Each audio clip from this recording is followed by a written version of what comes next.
This song sucks. I thought it was awful too. Keep this song far away from this album. This song commits the unfortunate sin of making Freddie Mercury sound awful. Definitely one of the worst tracks they've ever recorded. I'm Freddie Mercury and I'm the lead vocalist of Queen. I'm Brian May and I play guitar for a group called Queen. I'm Roger Taylor and I'm the drummer and one of the singers of Queen. And my name is John Deacon. I was born on August the 19th, 1951.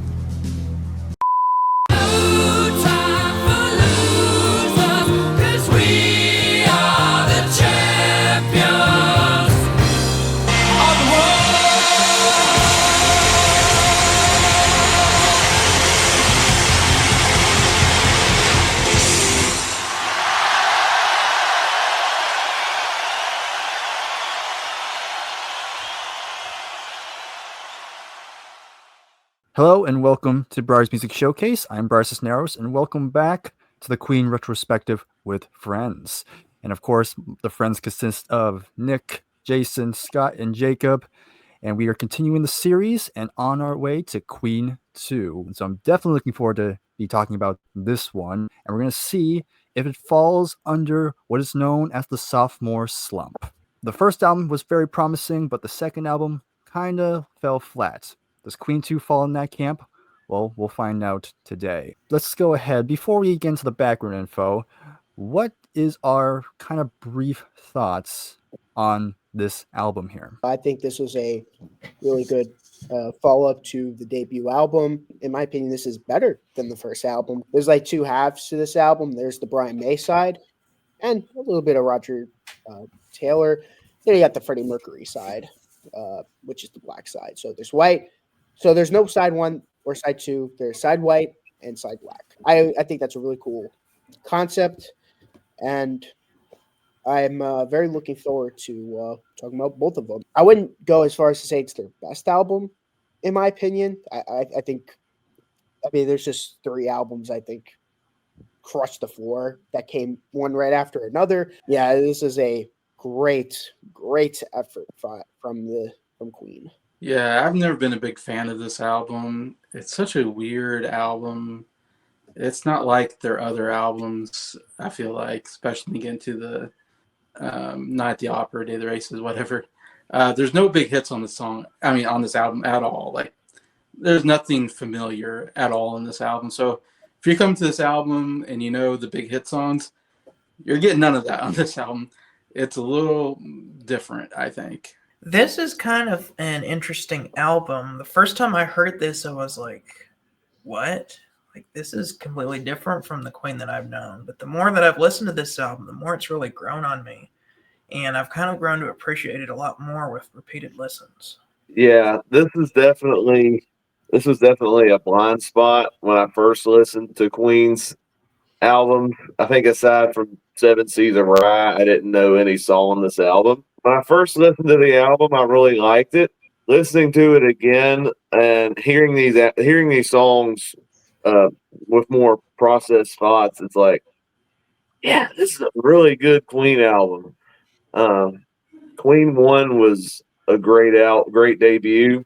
I'm so excited to dive into every single track on this album, especially on that black side. My history with this album is kind of weird. And I probably said this already, but when I was first getting to the Queen, of course, I binged it, but I didn't go by album. I just kind of went random. The concept of songs blending into each other was kind of new to me. So songs like March of the Black Queen would just end abruptly. I'm like, where's the rest of the song? And a thing about this album, when I first heard about this album, I kind of made the foolish assumption that because it has that image, I just assumed it had Bohemian Rhapsody on it. But of course, that's not true. But it does have the seeds of what Bohemian Rhapsody would become, which we'll talk about later. But yeah, I am a big fan of this album. It is one of my favorite albums from them. Always been a top 3 favorite. So I'm very looking forward to discussing this album. And before we talk about the tracks themselves, first we need to go ahead and talk about what went behind the scenes.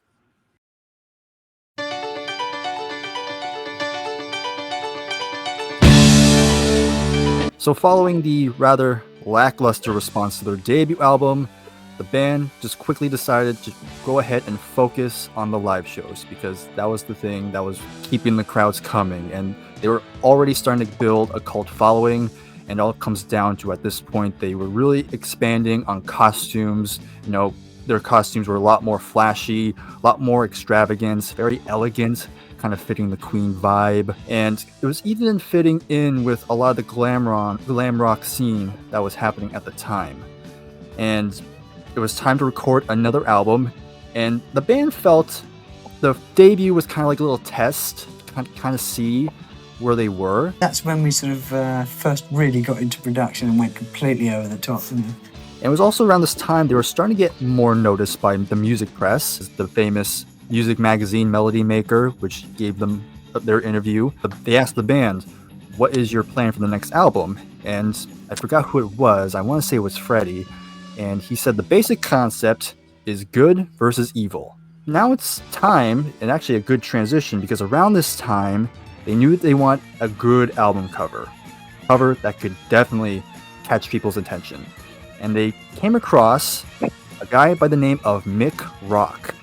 Now, Mick Rock was a very well-known photographer at that time, because how he worked with many famous people, especially in the glam rock scene, the most notable ones being David Bowie and Lou Reed. Settled with the iconic diamond formation over here, as you can see behind me, and you'll see images as well. Another pretty interesting thing is Freddie's pose, with how his hands are crossed over like that. And that came about because it was inspired by a photo of a 1930s, 1940s actress by the name of Marlene Dietrich, which you can find this photo of her. It's very similar how her hands are placed, not in the exact placement, but pretty close to it. Of course, Freddie was a big fan of her. With that said, let's go ahead. Let's talk about the album cover. What are our individual thoughts on the album cover? I mean, to me, I think it's a very iconic album cover. Not for the album per se, but you know, because of the Bohemian Rhapsody music video, for good reason. It's such an iconic photo. Definitely one of their best album covers. Yeah, I think you have to say it's an iconic. So I don't know if that means it's good. It just means that it's just so ingrained into your mind, this image, that it takes a life itself. That's why I got the image right behind me, because that's just an iconic image of Queen. So I got that to put in my background. I guess you can say it's very dramatic, very theatrical. It kind of fits the album. The album to me feels very dramatic and theatrical in a sense. As you can see, none of them are smiling. They're all just very serious looking. So I'm like, yeah, this kind of fits the album. I think this is their best album cover because, A, it's got the members of the band on it, and it's not, unlike another particular Queen album, it's not just a lazy picture taken from a music video. Going with the whole white versus black theme, you open it up and then you have, this is the white photo on the inside. So kind of keeping with that duality, you have the black photo on the front and the white photo in the gatefold. Kind of a study in duality almost. Keeping with the theme of the album, which I think is really cool. This is definitely not a concept album, but there is definitely like that particular vibe to this album. I mean, what more is there to be said? I mean, this is the album cover that inspired one of their best known music videos. And heck yeah, this is one of their best album covers. It's an awesome one. Yeah, I love it. It is one of my favorite album covers, just in general, not just Queen, but just in general. Because to me, it's just a perfect representation of Queen. Because, like Jason said, it's very theatrical, very, very dramatic, and that's what I love about it. I just love the lighting of it, especially kind of ominous also, because of how the lighting kind of puts shadows over their eyes, especially Brian's. Like you can't even see Brian's eyes at all. It was almost like he has no eyes at all. But still, just I love Freddie's pose, and just all around is iconic, like we've all mentioned. Of course, they would reuse this image countless times throughout the career, even in the 80s for One Vision as well. It's just something you look at it, and that's the first thing you think of when you think of Queen. But yeah, it is an absolute fabulous album cover. So the album came out on March 8th, 1974, and yeah, it still didn't quite get the sales they were hoping for. Commercially did pretty okay, actually. In between 1974 and 75, the album would peak at number 5 in the UK, mainly due to the fact that of Seas of Rhye. But it was 49 in the US, so they're getting a bit more noticed, but still nothing amazing. And the album got mixed reviews when it first came out. But these days, while it's still not quite as talked about as, say, Night at the Opera, News of the World, it's still seen today as a cult classic. Many diehard Queen fans would vouch for it being a very underrated album. Um, and it's just something, it is an album that is very experimental. You can argue this is Queen really at their most proggiest, but still very heavy. But it'll be an interesting conversation here. So right now we are going to transition to the track by track review.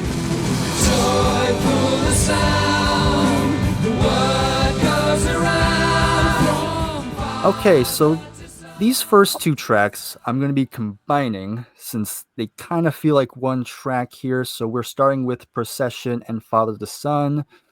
Just give brief background info on each of these. So, of course, Procession was composed by May. As we've already established, this is side white. This is pretty much mostly Brian May writing all the songs, with the exception of one. And Brian starts off with Procession, which is basically supposed to sound like a funeral march, basically. But technologically, this is actually an advancement because it's one of the earliest examples where Brian used the good old-fashioned Deaky amp. Now, probably wondering what's a Deaky amp. John Deacon had a degree in engineering and electronics, and so John actually made his own amplifier, which they called the Deaky. And Deaky was John's nickname in the band, so hence why it's called the Deaky. But it's overall pretty simple instrumental, just a little introduction, but it blends right into Father to Son, which again written by May. And the basic concept is supposed to be a father talking to his son. And other than that, pretty straightforward. But what do we think of Procession and Father to Son? Procession, I think it's a good way to start off the album. You have that kind of ominous guitar. It goes right into Father to Son. And yeah, I love Father to Son. The thing about Brian May stuff is that it's none of their like most technically advanced songs, because Brian May was more, he wanted to do more straightforward hard rock songs.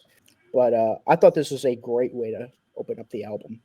Yeah, I was kind of the same when I was listening to Procession, and it's just an instrumental, and then it goes to Father Son, and I always thought on its own Procession is like nothing special. It feels like it's like a heartbeat at the beginning.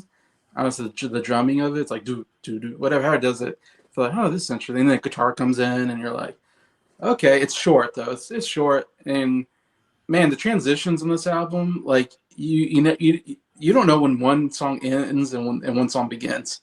They just, as soon as one song is ending, it's like it just goes right into the next song. Like they really must have really worked on that, making sure that it almost sounds like there's no transition. Anyways, but yeah, Father Son, I would say musically really good. I think overall it's a good song. My only problem with like the music on this album, or one of the problems I have, is just that there's no distinct melody or chorus in most of these songs, or any song that I can go back to and go, oh yeah, I remember that melody and how it went. Or, oh yeah, I remember that one chorus. That was a really good chorus I sung along to. It's like there's none of that in this album. It's like, so to me, this kind of encapsulates like the whole album for me. It's like, yeah, musically really good, but then I kind of forget it after I listen to it. I just go, yeah, I remember it sounding pretty good. But that's about it. But yeah. So we already had son and daughter. Now we have father to son. What's with all of these family relationship songs? It definitely sets the tone here for the somberness kind of this album. Is this album, most of it kind of has a bleak sound to it, even the White Side, which we're on right now.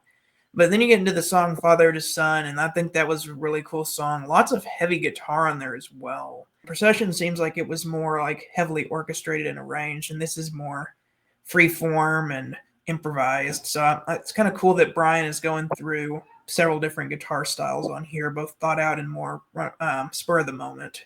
I will say something about this album. Even though I love this album, Jason is kind of right. There's not really a lot of like hooks on here.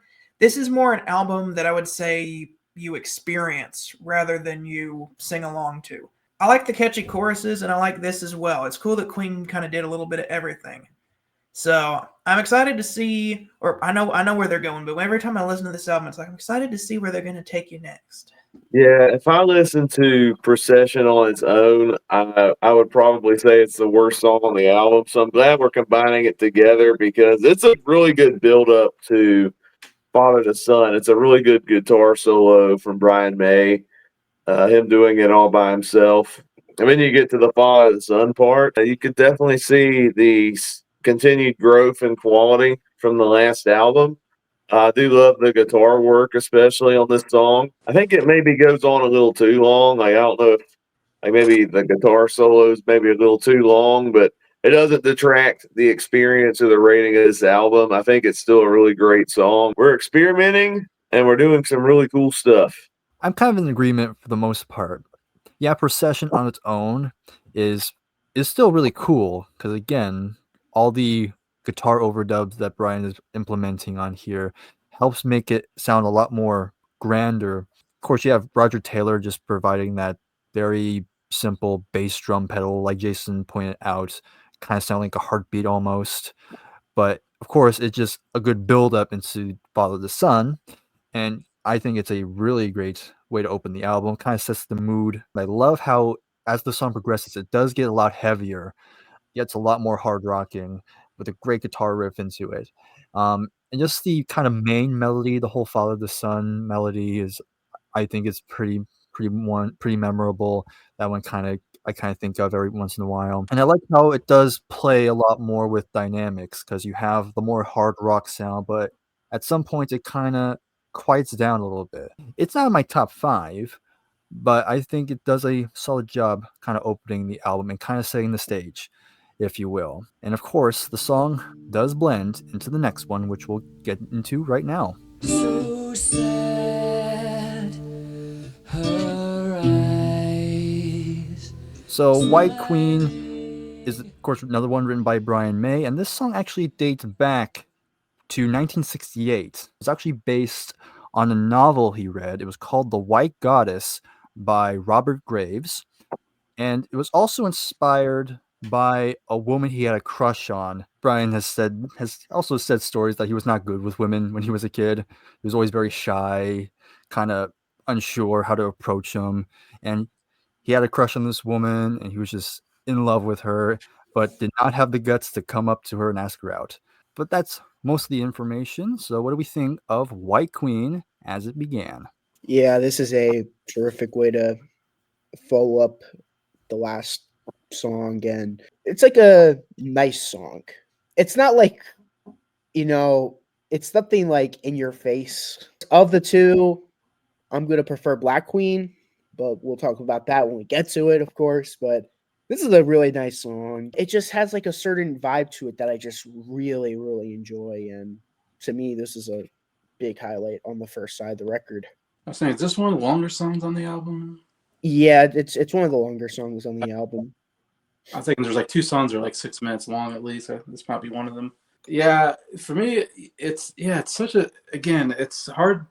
It's so strange, like listening to these songs. It just feels very theatrical, feels very moody, feels like it's all about, as you're saying, it's all about the mood of the sound of the song.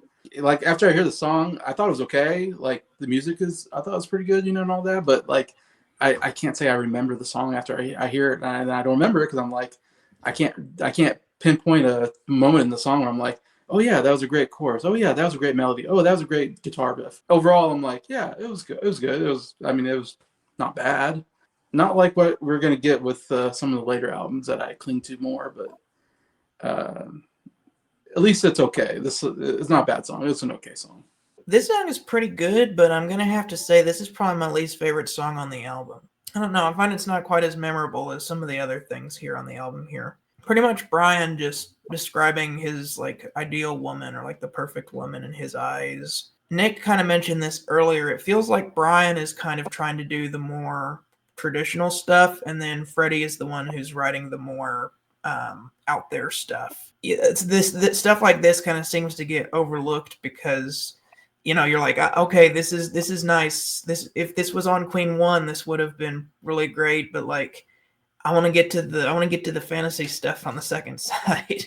Yeah, Scott, I can definitely see where you're coming from because when I first listened to this album, I was like, one side was just the second side was really awesome. So for the longest time, I didn't really pay attention to the first side. It's like Father to the Son, that was about it. But then I listened to this album again. Man, I slept on this song. This song is amazing.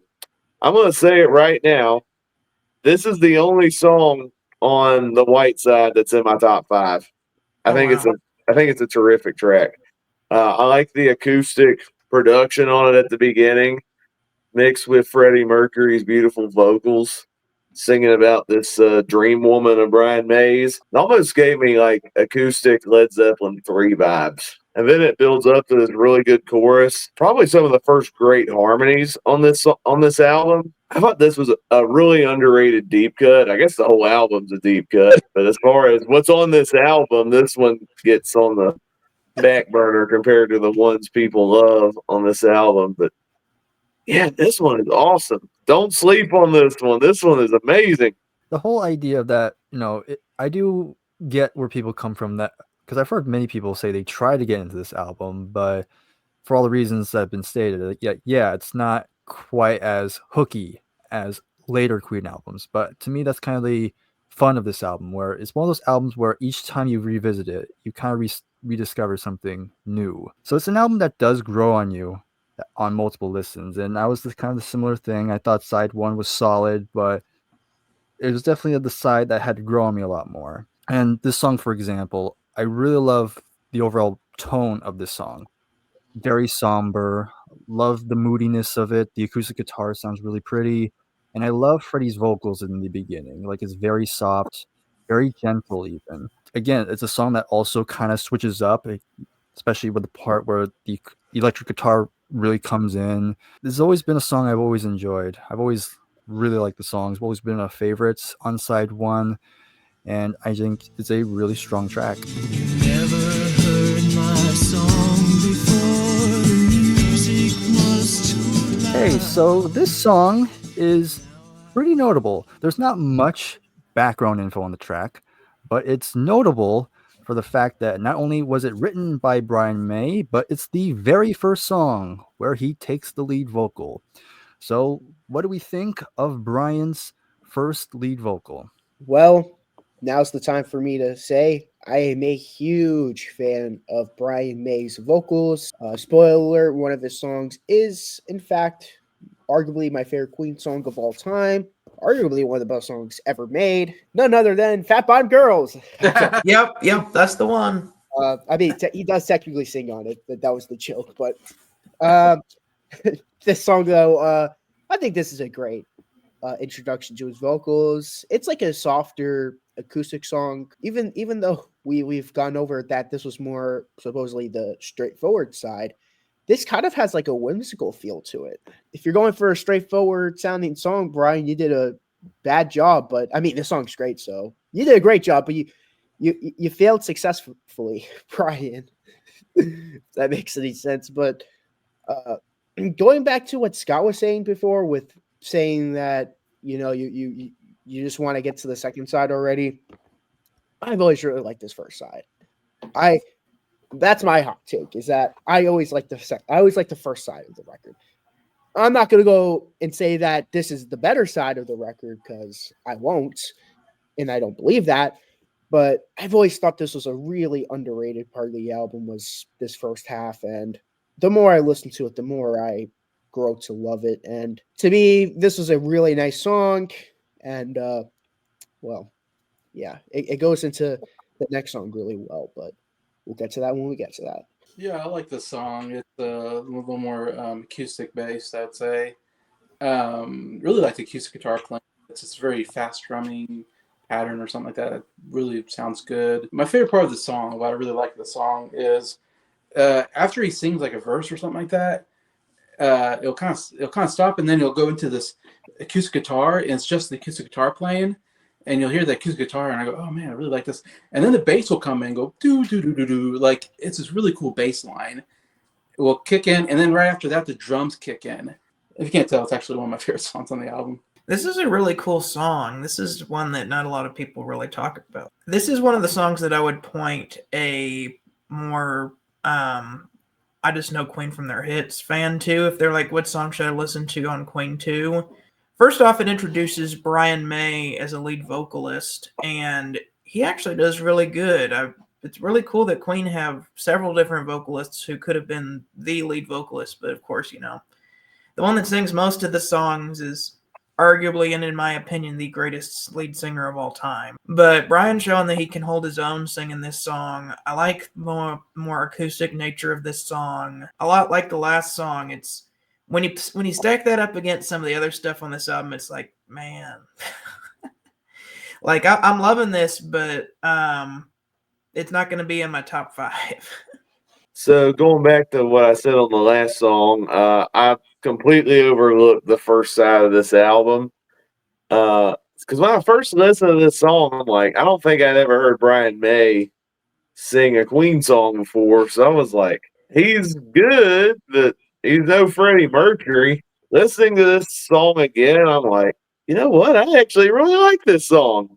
I do like the acoustic guitar playing. Brian May's vocals is pretty good. It's probably one of the more lighthearted songs on the album, and I do like it for that. It kind of reminds me almost of a solo Paul McCartney track, and I'd say that's a compliment. Yeah, I've always really enjoyed this one. I think it was a really nice introduction to Brian May as a vocalist. Of course, he's always had a very softer tone, and that was always his big thing in terms of the harmonies. Roger provided the high harmony. Freddie was good being in the middle or anywhere really. But of course, Brian usually did the lower parts. And it's definitely a very sweet sound, very kind of calming, almost relaxing, almost how he's singing this one. And it kind of fits the theme, kind of the atmosphere of the song, because it's more acoustic heavy. And I just love the sound of the acoustic guitar on this one. It has a very pretty, very bright sound, which I really enjoy. But you still have a little bit of electric guitar in there, kind of adding some more texture to it.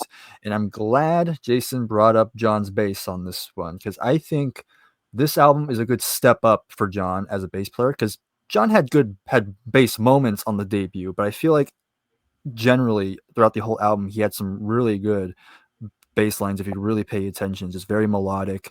It's a very enjoyable track. It just barely missed my top 5, but I think it's a very strong song, and I think it's a good introduction to Brian here. And now we're going to move on to the final song of Side White. She's got to be the loser in the end. So this is the second song written by Roger Taylor. Of course, he wrote one on the debut, but here's his second try, and it's also his second try at lead vocals. So I remember on the debut, we were kind of divisive on Roger's first song here, but let's see if he improved. I was on the end of the spectrum of people who really liked Modern Time Rock and Roll. I'm not going to say he didn't improve, but I do prefer the last song. Hot take, if that even is a hot take. I mean, both are deep cuts, so probably not. Starts off interesting, to say the least. Kind of starts off with the drums. See Jason's reaction. He's probably thinking the same thing. I'm like, what's this intro? Like, what is this? And then he starts singing. I'm like, okay, now we're getting into a Queen song now. Roger Taylor could have been an awesome lead vocalist in his own band, in a different band. Yeah, this is a terrific way to close out the first side. And, hopefully we could all somewhat agree. All right, so this is a song I get nervous about having to talk about because, God, I hope this is nobody's number one song on the album. And we always get to a song where it's like, it's my favorite song, and then I have to go trash it. So I hope that's not the case here. This song was horrible. It is by far the worst song on this album. I just could not take the song. Roger's vocals were just grating on the ears. I don't like him as a lead vocalist. For me, it's like never sing again, Roger, or lead vocal. He can sing backing vocals just fine. I'm fine with the backing vocals. In fact, he has some good backing vocals on some songs. Anyways, but as a lead vocalist, like, man, never again. Like, I don't want to hear his lead a song ever again.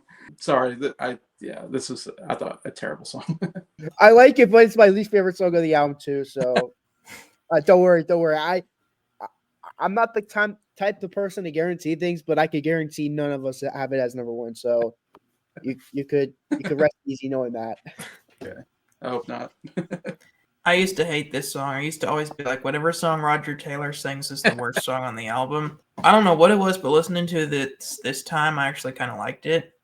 And it's funny, Nick was hating on the intro. I like the intro. It's Roger Taylor, so obviously it's going to have a lot of drums in it. And I thought the drums were just like some killer drumming there with a really cool sound to them. It's really those drums and the bass that are kind of the driving force of this song behind Roger's more raw, I'll say raw vocals. Roger kind of does this thing where sometimes he like talks things, and it's kind of more just like belting out whatever he wants to say rather than sticking onto notes. Kind of a cool little rock song on here before we get to the more mind-bending stuff. All right, first off, I want to say I think Roger Taylor is an awesome vocalist. As much as he's divisive in our reviews so far, I've always liked his vocals. I knew I'm in Love with My Car before I listened to all the Queen albums, and I've always liked that song. With that said, I do think this is the worst song on the album. I still really like the song, though. A lot of it is because of Roger's vocals. I think he does a great job at commanding your attention with the hook, particularly the loser in the end. I think the other songs stand out to me more. That's why this one's in last. But it's still a really good song, and I think with him and this being I think probably the most rocking song on side one, it's a really good transition into the second side. I was fully aware that this song was going to be another divisive one. So where do I fall? And I will say, yeah, it's also my least favorite song, but I like it still. I do think it's an improvement from Roger's first song. For one, it's longer. Also, I think vocally he kind of stands out a lot more because he's, on Modern Time Rock and Roll, he was kind of more like your straightforward just rock singer. Like nothing, he doesn't really do much else besides that. But here's playing a lot more with the voice. Like he goes parts where he's belting it, like Scott mentioned, but also parts where he's going in as higher register, which was I always find fascinating. We also mentioned how heavy the drums are in the mix and even the bass. And I think that's why the song makes it pretty heavy, because you have that very heavy rhythm section just really driving the whole thing. And it's a song you can just bob your head to, just kind of go with the beat, and you're just kind of vibing with it. Like I said, it's not my favorite song on here. Like I said, it's my least favorite song on here, but I think there's some cool elements to it, and I think it's showing Roger getting better as a songwriter. And of course, he's going to have some good songs moving forward, at least to me, which I'm looking forward to talk about. But yeah, I think it's a pretty solid way to close side white. And of course, we are done with that. And now we can move on to side black.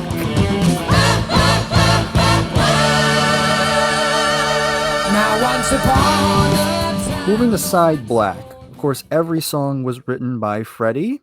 And we open this side with Ogre Battle. What do we think of this one? This song's epic. This is an epic song. If I were to sign a petition, I would sign a petition to have Shrek 5 have this song in it.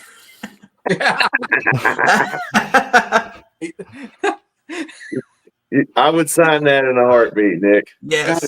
They got to. Yeah. It would. I can't believe they haven't done it yet. Yeah, how they have not done that? They could have done it in Shrek 4. That movie had an Ogre Battle. You think Mike Myers would have vouched for Ogre Battle? Shrek 5, you better have it. You better. Yeah, definitely a very interesting song title. One of the most interesting ones. Ogre Battle. What is going on here? It's like, am I reading a fantasy novel? Is this a chapter in a fantasy novel? I've listened to to an album here. Once the guitar playing like hits the song, oh my gosh, this is the best guitar playing on the whole album, in my opinion. I think this is some really good guitar playing and bass playing and drums. I think all musically, it's the best like rock song on the album. I think the first couple times I heard the song, I wasn't like really into it. It has some weird moments in it. This whole album has these weird moments, like I said, because they're going for like this theatrical thing. Overall, yeah, this song kind of grew on me a little bit. I think the more I listened to it, I was like, yeah, I was like, this is a cool rock song. So, for the next several songs, we have been invited into the fantastical world of Freddie Mercury's Fantasyland. We talked about in the last one that he wanted to be a fantasy writer, and when he decided that he was going to be a musician, he kind of took some of the short stories that he had written and incorporated them into his music, and that's kind of what we're doing here. You got this really cool, it's like reversed guitar, with at the same time them going, this song is basically sounds like you're getting ready to go fight the ogre. That's like the sound of it. It's such a cool just soundscape that they're putting on here. But yeah, this is a really cool way to start the Black Side. When I first heard this album, I'm like, finally, now we're getting to the great stuff. And I feel the same way here. This is one of my favorite songs on the album. Every time I've listened to my Queen playlist on Spotify, it seems like this song always sneaks in there. So I've heard this song several times, and I can't complain none because this song rocks. I think this has probably the best chorus on the album as well. Some really awesome guitar work, great harmonies. I think this is probably a good gateway for people who aren't familiar with Queen too. If I have to recommend a Queen song, especially for newcomers, it had to be Ogre Battle. This song rocks. I definitely agree it should be in a Shrek movie or any fantasy movie that has ogres in it. You know, that World of Warcraft movie that came out a few years ago. It should have been in that movie. It would have made that movie better if it was in there. I like how we all mentioned we all really enjoyed the intro, which is funny because the intro is actually just the outro played backward. But man, yeah, it is just a great rock song. Guitar work on here by Bryan is absolutely incredible, and even the drumming that Roger does throughout the track is excellent. And even the whole battle, we hear all the screaming and the sound effects just really showing off. Well, not showing, of course, but you can hear a battle coming through, which is very fitting. So it's always been a highlight, just the production and just the epicness of it. And it's just a great way to set the tone for this side here. And of course, it kind of blends, well, it does blend right into the next song.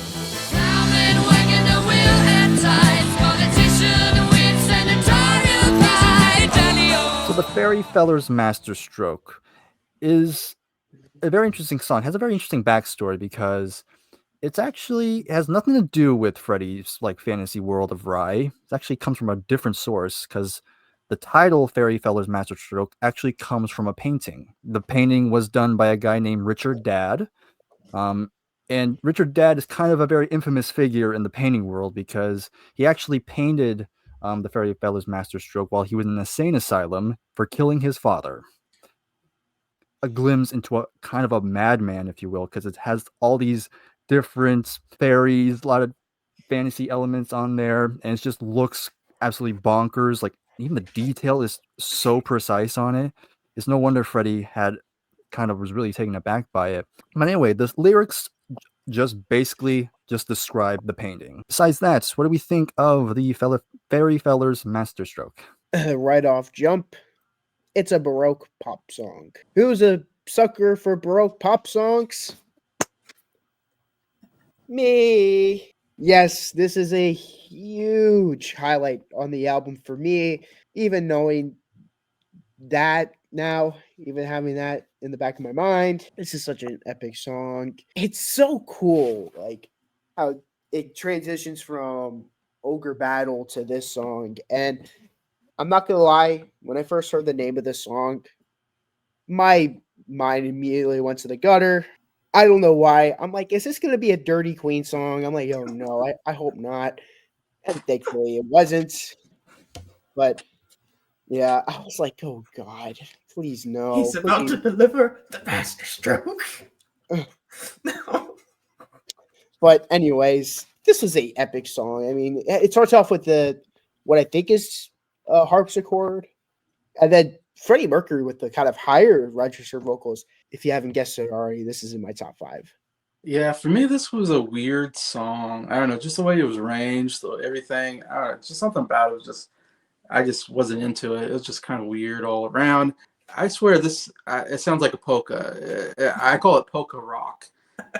If that's a thing, made that word up. If there's a polka rock subgenre out there, maybe. I don't know. If there is, Calling Weird Al. Calling Yeah. Weird Al. yes, my first thought was like, did Weird Al Yankovic guest star on the song? Because also it did this like or something like that, and I'm like, what is going on here? If there's a polka rock, I don't think I'm into polka rock. Just listen to the song, I'm like, I'm not into the polka, whatever the sound that goes in here. And so yeah, it was all just kind of off-putting for me musically. I'm glad that Bryer gave us some more information about it. My first thought when I heard this is it was kind of like the Fool on the Hill, that the fairy feller was a character that Freddie Mercury made up that was in his fantasy land. Because they talk about how he's a funny fellow and like he delivers the master stroke, but then like I don't know, it kind of gave off the vibes that like all the other people think he's weird. But apparently it's about this painting, and that makes more sense because I guess it's kind of describing the guy who painted the painting, that he's kind of an odd fellow, and I guess the master stroke is like the stroke that he makes on the painting or whatever. But I really think that the soundscape on this particular song is so cool. And I love the part every time when Freddie Mercury goes like, "What a funny fellow." That's my favorite part of the song. I think that's really like cool how he does that. Or like he switches it up sometimes. It's like Ladio. Like that kind of gave me like Irish vibes almost when he called him Ladio. But yeah, this was a cool song, and I really enjoyed this one. Yeah, this is one of my favorite songs on the album as well. Another unique sounding Queen song. I knew about the painting, Bryer. I didn't know about the backstory behind the painting. So that kind of adds a very interesting flavor to an already interesting song.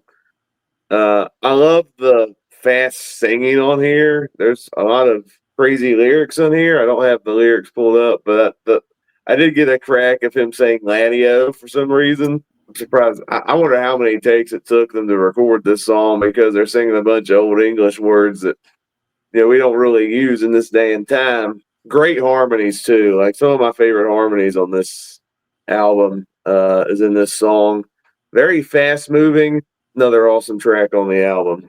Yeah, this has always been a highlight for me. I've always loved the song. I just love how unique it is, and musically it's just so interesting because there's a harpsichord on here, and that adds another element to this.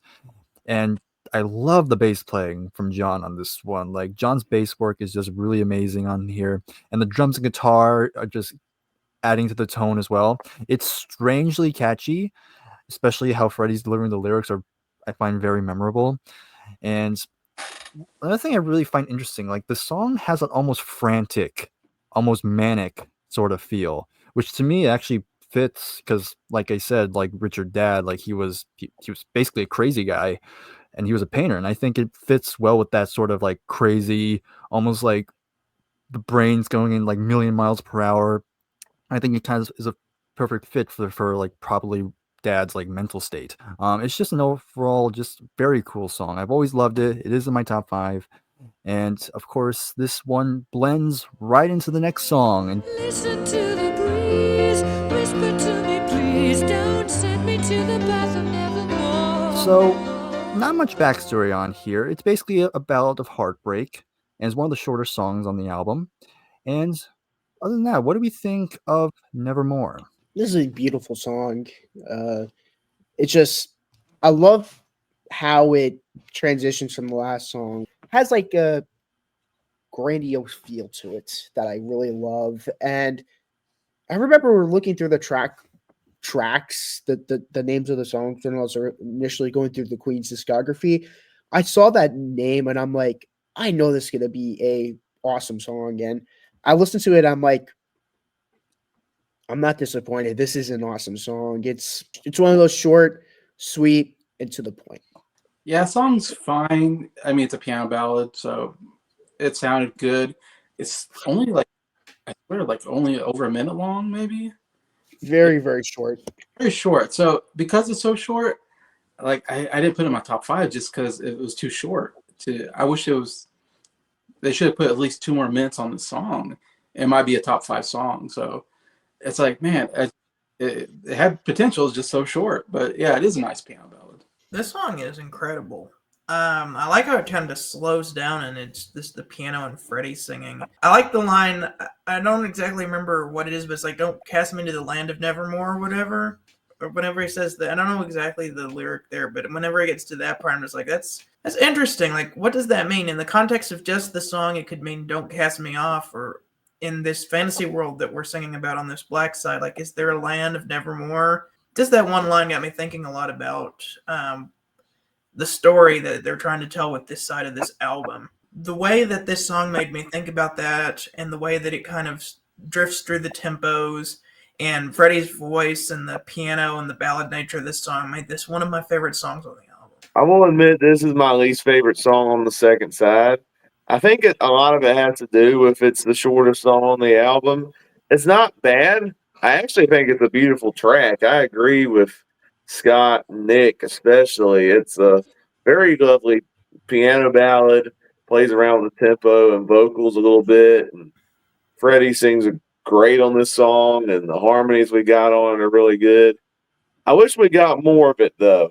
Like, this one's still really good, though. I guess this is the prototype. Didn't quite make the top 5, but still works great in the context of this album, especially when paired with the last song.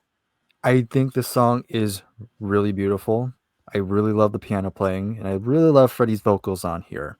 And there are some good harmonies on here. There's a little bit of a guitar, especially where there's a little swell. Again, I really enjoyed the song, but I kind of have the same critique as a couple of us have said. I do wish it was longer.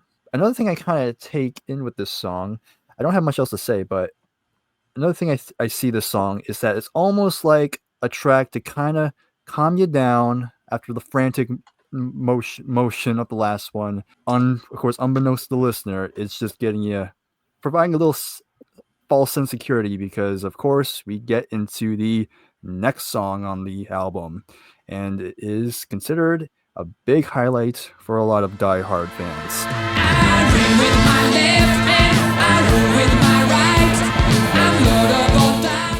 So the March of the Black Queen. This is a song that Freddie had in his head long before he joined Bryan and Roger, but he was waiting for the right time to actually present it and actually record it, and now just seemed like the best time. This song's pretty famous. Again, even for like casual fans, not many people know about it, but the diehard fans have pointed this track as the real precursor of what they would eventually go on for Bohemian Rhapsody, for example, with all the different sections and the overdubs and the harmony. Of course, this song is also where the infamous story of them putting so many overdubs that the tape came back pretty much transparent. Very long, it's in about 11 different sections, and the complexity of it is staggering. I mean, the tape was literally transparent. The 16-track, 2-inch tape. The oxide was almost completely worn away. We'd gone over it so many times, so many overdubs and bounce downs. It literally was transparent. But they got through it, and we have the March of the Black Queen here. So what do we think of this pretty famous deep cut?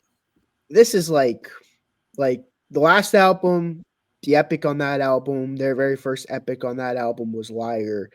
And it's like, that song was great. Like, Liar's like, wow, like, this is like an epic song. It's like, how are you going to make an epic on this album? And then Freddie Mercury answered, March of the Black Queen. Right. There's so much to remember about this song, but it's hard to. But there's a part where Freddie Mercury sings, and then Roger Taylor is like, one of the things I'm a sucker of in Queen is when like you have one singer, but then another singer comes in, adds their lead vocal for a little bit. I love when Queen does that. I wish Queen did that more, like Freddie Mercury, but then you have Brian May and Taylor. I wish they did that more. I'm mad that they didn't do that more. There's just so much things to go into. I know you guys are gonna have a lot more to say. I know Scott has probably a lot to say. I know Bryer should have a lot to say, but I'm having a brain fart. It's 11:30 where I live. Yeah, I'm just having a brain fart, but this is an epic song. I think this is one of their best early songs, in my opinion.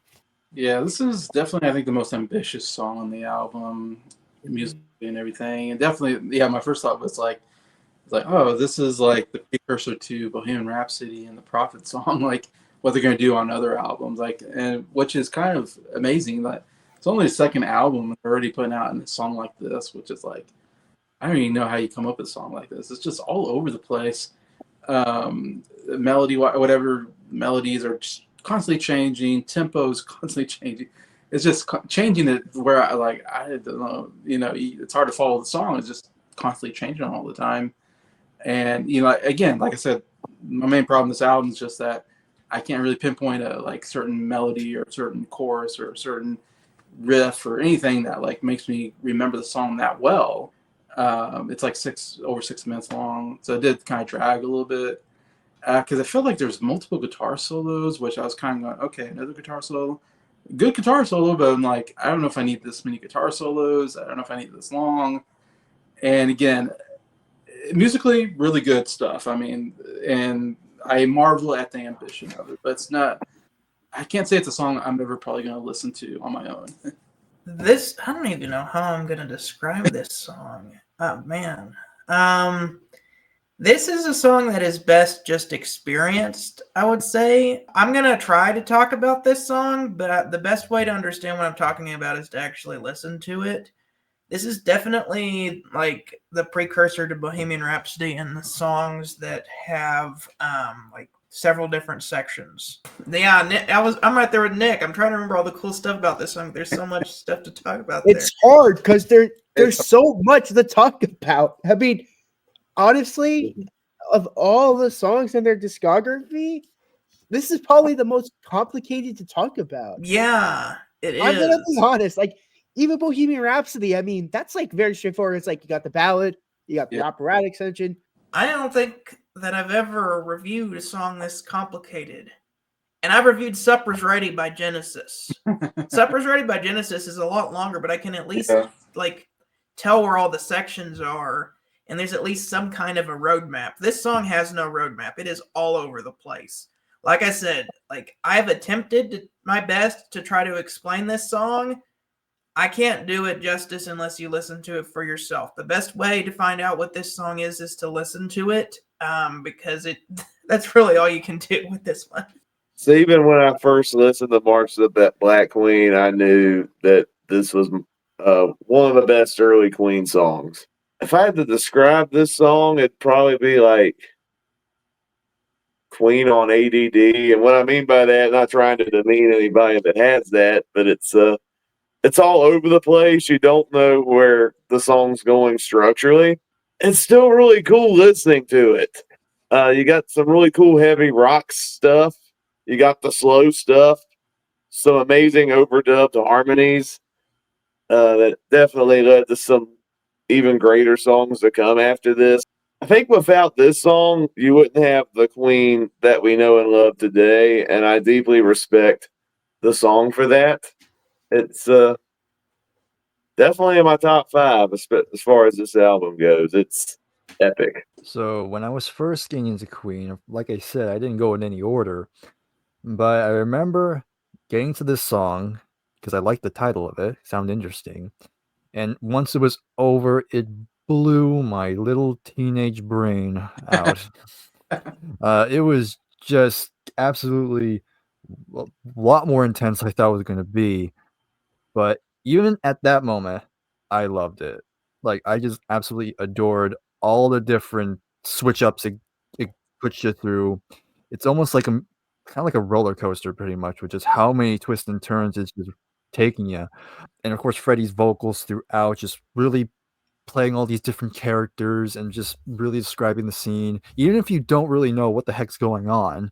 And honestly, even I don't fully understand the whole story, but you kind of still believe it. You kind of are still rolling with it. Overall, I'm just going to say right now, there's always been one of my favorite Queen songs. This is like a top 10 Queen song for me. I just absolutely love everything about it. And just the seeds this one planted is definitely, I feel, even though it's not like a widely known song, but it's definitely an important one in their history. So bottom line, absolutely adore it. It takes us right into the next song.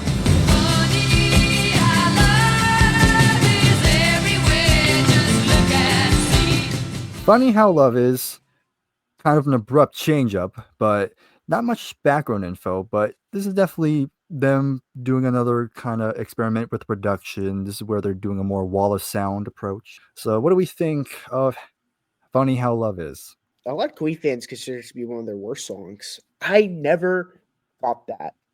I love the wall of sound. Funny how love is. Bum, bum, bum, bum, bum, bum.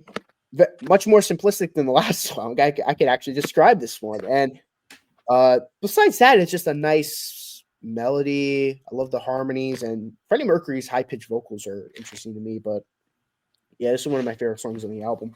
Yeah, I thought this was the catchiest song on the album. Actually, like I was listening, going, yeah, it's actually kind of catchy, which was kind of my problem with a lot of the album. It's just there's not enough catchiness tunes to it.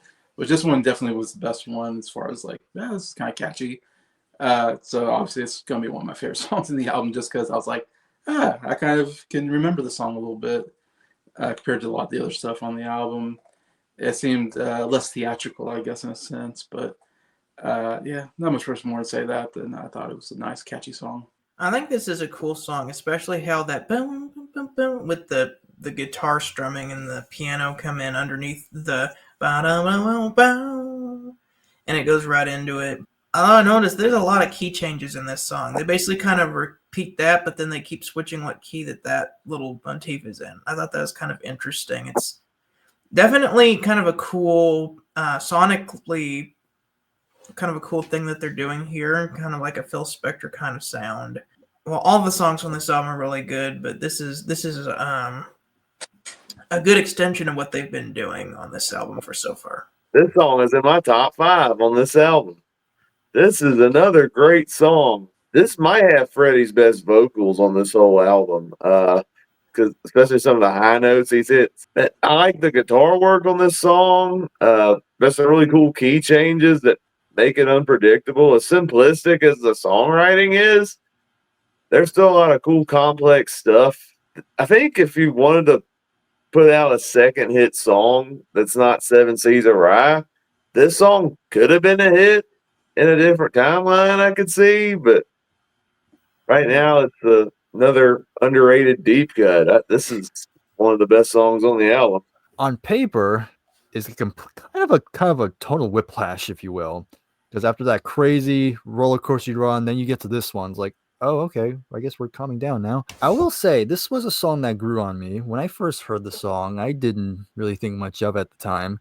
I thought, oh, it sounded okay. It's kind of a nice, chill, kind of more laid-back song. It's probably the most 60s sounding song, and probably the most hippie sounding song, which is how it sounds. Over the years, it's definitely has grown on me. I really do like Freddie singing in that higher register.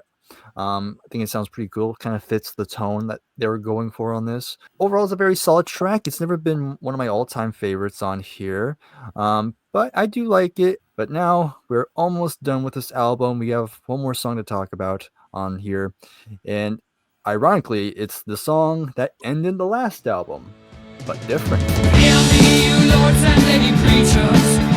I descend upon your earth from the skies. So now we have the finished version of Seven Seas of Rhye, I like to call.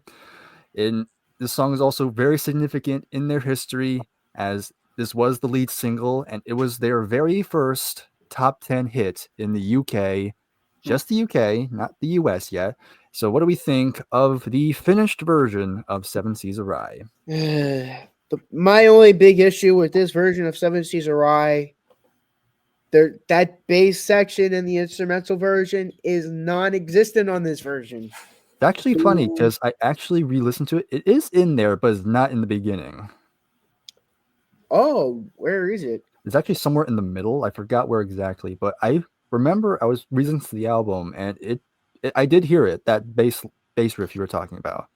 Yeah, but I just like it in the beginning more because, bum, dum, dum, dum, dum, dum. I love that. That's the one thing I don't like about this version is that. But that's like the TTest bit of criticism. This song is awesome. I mean, but yeah, to me, this is a huge highlight on the album. I really like it. Yeah, I thought this was a good closing song. Not surprised. I didn't know it was the lead single or whatever. I didn't know there was a lead single on this album. Because it wasn't, like I said, it wasn't a hit song here. I don't think it's ever been on the radio. I wouldn't be surprised, though. It definitely has a more radio-friendly sound to it than most of the songs on this album.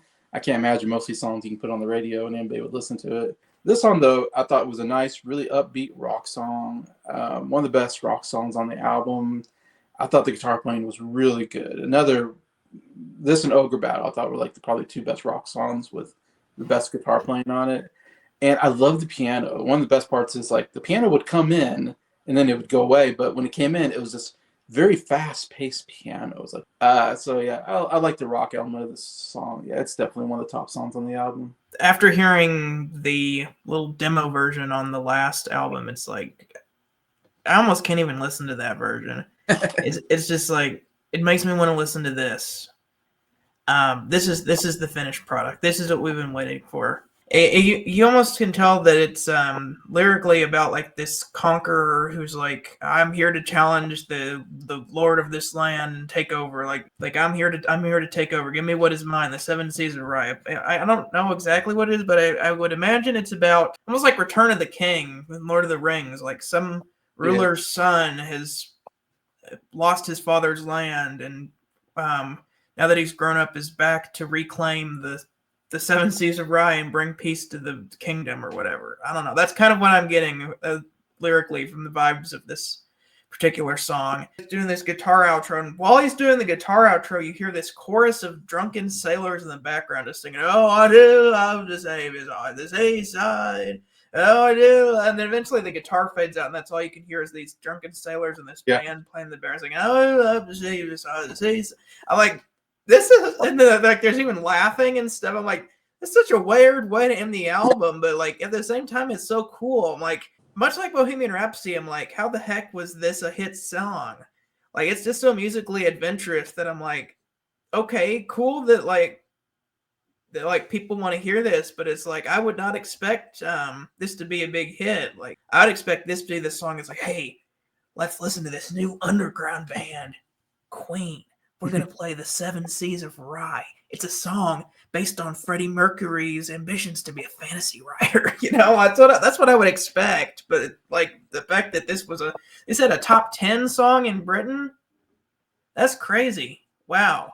But you can tell this is one of my favorite songs on the album. I love this one. Yeah, before I ever listened to Queen 2, this was the only Queen song I knew. It was on a Greatest Hits album that I had. And this is one, it's one I've liked, but I never really appreciated it until actually listening to Queen 2. Obviously, it's a step up from what we heard in Queen 1. That just felt like an unfinished demo. Really good vocal work, good guitar work. It's a great rock song all around. Very adventurous. Because my top 5 is so stacked, this sadly is not in my top 5, but great single from Queen. I'm glad it's on the album. Really epic way to close out the album, and I'm thankful that we got the full song this time. Definitely agreement with a lot of us. Yeah, the finished version is the superior version, and it's just way more refined. It sounds a lot cleaner. I love the song. It's a great way to close out. A very fun way. Great harmonies, and I like the sea shanty outro. Kind of ends the album on a very lighthearted note. But overall, yeah, it's a great song. I really enjoy it quite a lot. So we are done with the album, but we are not done yet. We got a bonus song.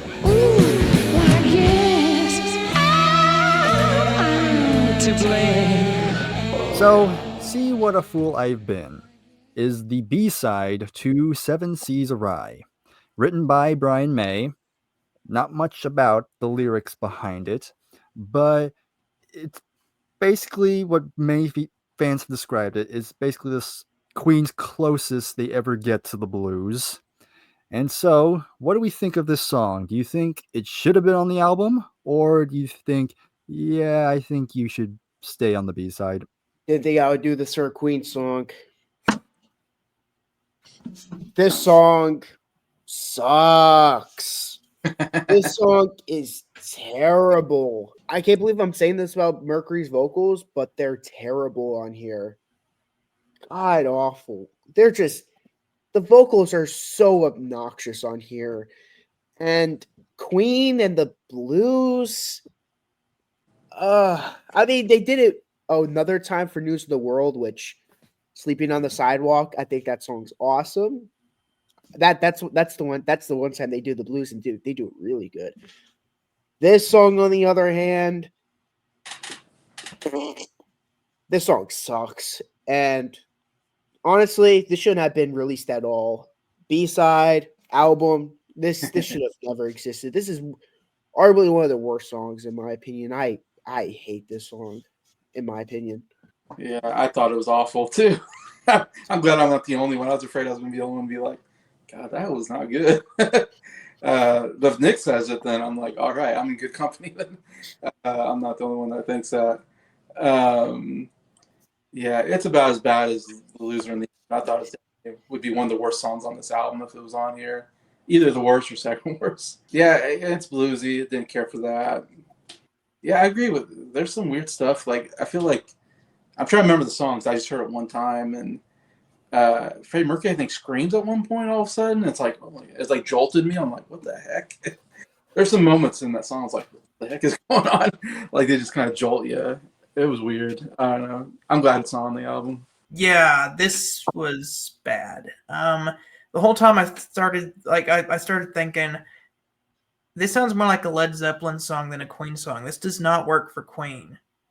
Like, Brian May is a really good guitar player, but I thought, this just does not fit Queen. Like, the Queen in the blues? This just sounds like Queen doing a lousy Led Zeppelin impression. Freddie Mercury's vocals sound like he's trying to do a Robert Plant kind of thing and failing terribly at it because this music doesn't really fit his voice. And he's doing it in like a really higher register, but he's not doing his powerfulness. It's like he's singing very softly, and it does not work for this song at all. Keep this song far away from this album. Yes. Keep this song far away from this album. This would bring down the score at least 2 points if it was on this. At least 2 points if it was on this album. I wouldn't say 2 points. Like, that's kind of harsh. By 2 points, I mean like 1.5 points. Like, okay, take it. If somebody gave it a 9, it would bring it down to like an 8. Well, that was your guys's. Well, you guys heard it 2 times, and Jason heard it once, and I'm sure you guys haven't heard. Like, at least body language makes me laugh. Like, this is just. So, I never heard of this Queen song until today. Bryer was like, "Hey, we got this bonus song we want to cover." I'm like, "Cool, an extra Queen song." And I heard it, and I'm like, okay, that was a Queen song. And then we were starting to record this, and Jason's like, I forgot to hear this song. And so that's when I heard it a second time, and I was like, I got to hear it a second time. Yeah, the indication. But this song commits the unfortunate sin of making Freddie Mercury sound awful. And I'm not the only one that thinks this song is bad, right? When I first listened to it, I'm like, I thought, do people like this song? People think Funny How Love Is bad. This song, Funny How Love Is like right here. This is where I put this song. It's like a huge distance between the two songs. And you know what makes it even worse? It's 4.5 minutes. That short? I thought it was 6. Yeah. It's 4.5 It minutes. feels longer than feels- 4.5 When we minutes. were listening to it, I was feels- like, how many verses are in this song? Like, I feel like I could have listened to Supper's Ready at this point. It feels longer than March of the Black Queen, which is a longer song. You know, wait. You know what else it feels longer than? The Prophet song. It feels longer than the Prophet song. And that is a 9-minute song. Wow. Congratulations. You made a 9-minute song sound shorter. It goes on and on, 4 bloody minutes. And by the way, we all love Queen, by the way. We all love Queen. We're harsh on them because, you know, it's got to be harsh on the ones we love sometimes, but never do this again. And It just proves that every band has bad songs, even Queen. except ABBA, in my opinion. They're the only exception for me. I mean, there was better choices here for a B-side. Funny How It Is, Someday, One Day, any of those I think would be a better B-side. And a Someday One Day would have been a great B-side. You have 2 Brian May written songs. Or yeah, it would still be a Brian May written song. That's like a prime B-side choice. That or even Nevermore would have been a good B-side. But this, Or you could even have the instrumental version from the first album be the B-side. Yeah. And call it Sing Along 7 Seas of Rhye. Paul McCartney, write that down. Yeah, so when it came to this series, I'll be honest, when it came to B-sides, I always tend to forget about them because, you know, the B-sides, not on albums. And so it's easy to forget about them. For this series, I really wanted to tackle as much of of different tracks as possible, which is why I included Mad the Swine on the first episode. And I've heard Mad the Swine quite a few times. And I heard this song before, but it was a long time ago. And by the time we got ready for this episode, I could not remember how it went. And I'm like, okay, let's revisit this song and let's see why I forgot about it for so long. And then when I heard it, yeah, now I know why I forgot about it for a while. Yep, I am full agreement with everybody here. Yeah, this is definitely definitely one of their worst tracks they've ever recorded. Guitar-wise, it's good for what it is, but it really comes down to how they produce the vocals on here. Like, of course, Freddie is in his high register, and there's some kind of echo effect on it, which didn't really help at all. It kind of added to how drawn out it kind of sounded. Just the choices Freddie did on the different vocals he did. Like, of course, he's going very high, but then all of a sudden he'll go very low, like almost doing like a John Entwistle on Boris the Spider type of thing. And there's even a moment where I'm like, is he trying to do black metal vocals now? Like, just a very shriek almost, that very reminiscent of it, which was like, okay. Yeah, I don't have much else to say. I think we all kind of summed it up very well. So, yep, it definitely does not deserve to be on the album. It is one of the songs that it pains me to talk crap about because I love them so much. But yep, it's definitely a fool, all right. Send it to the land of Nevermore. Yeah, oh yeah, totally. So unfortunately, unlike Mad the Swine, you do not deserve to be on an album. But we digress. Now we can finally move on to what we've been looking forward to. We have our top 5 tracks. So what is everyone's top 5 songs on Queen 2? My number 5, The Loser in the End. Number 4, The Loser in the End. Number 3, The Loser in the End. Number 2, The Loser in the End. And number 1, See What a Fool I've Been. Yeah. Yeah. And honorable mention, I'm gonna go the Run Out Groove. Anyways. But in all seriousness, my number 5, I'm gonna go with Ogre Battle. Number 4, I'm gonna go with Nevermore. Number 3, White Queen, As It Begins. That I am being serious. I actually really like that song. Number 2, Fairyfeller's Master Stroke. And number 1, if it isn't any more obvious, March of the Black Queen. All right. 5, I got the same song, Ogre Battle. Then the rest are completely different. Okay. We agree on that one, Ogre Battle 5. Number 4, I got Father to Son. Number 3, I got Seven Seas of Rhye.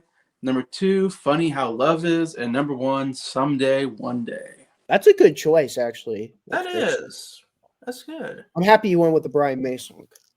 That's actually going to be my honorable mention is Someday One Day. It's my favorite on the White Side. My number 5 is going to be Fairy Feller's Master Stroke. Number 4 is going to be Ogre Battle. Number 3, Nevermore. Number 2, The Seven Seas of Rhye. And number 1, March of the Black Queen. All right, so I'll say Father the Son, Nevermore, and Seven Seas of Rhye are my honorable mentions. Seven Seas of Rhye would have been my number 6. It was that close. Oh wow! I'm glad I'm not the only one that has this in my top 5. But my number 5 is White Queen. Thank you, Nick. You're welcome. Number 4, Funny How Love Is. Number 3, The Fairy Feller's Master Stroke. Number 2, Ogre Battle. Number 1, March of the Black Queen. That song's epic. My number 5, I have White Queen as it began. Yes. I'm so glad you love that song. That's such an underrated song. Number 4, Seven Seas of Rhye. Number 3, Ogre Battle. Number 2, The Fairy Feller's Master Stroke. And my number 1 is going to be The March of the Black Queen.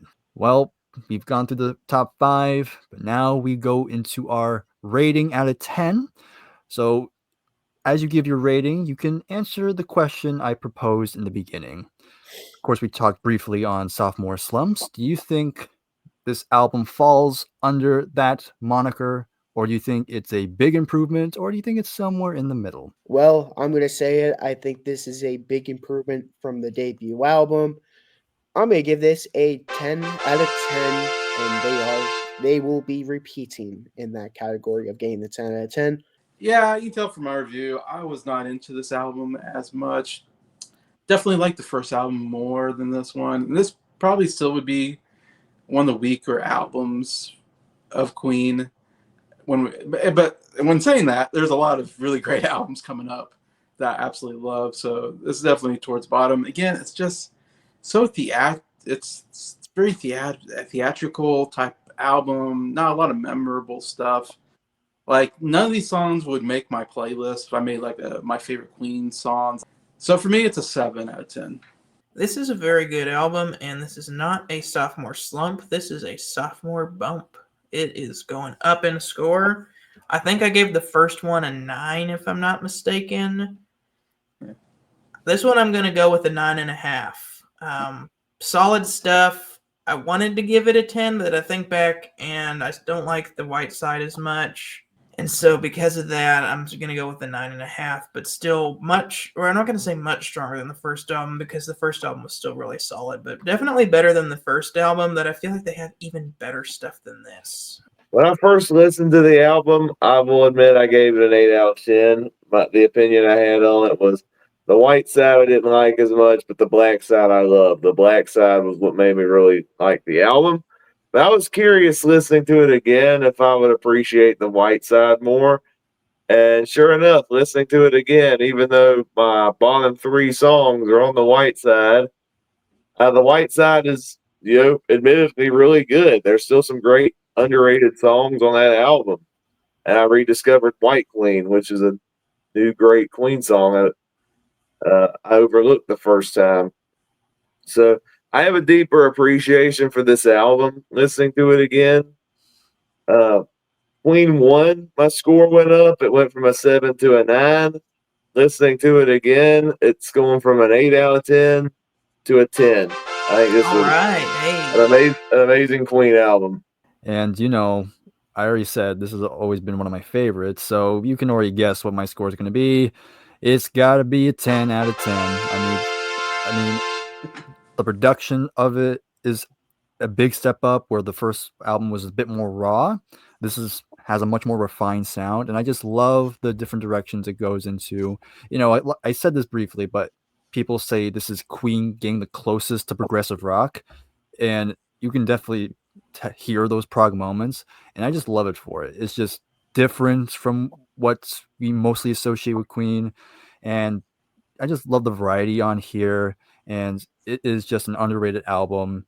And even though it's people only know it for the image, I think the album deserves a lot more appreciation as a whole.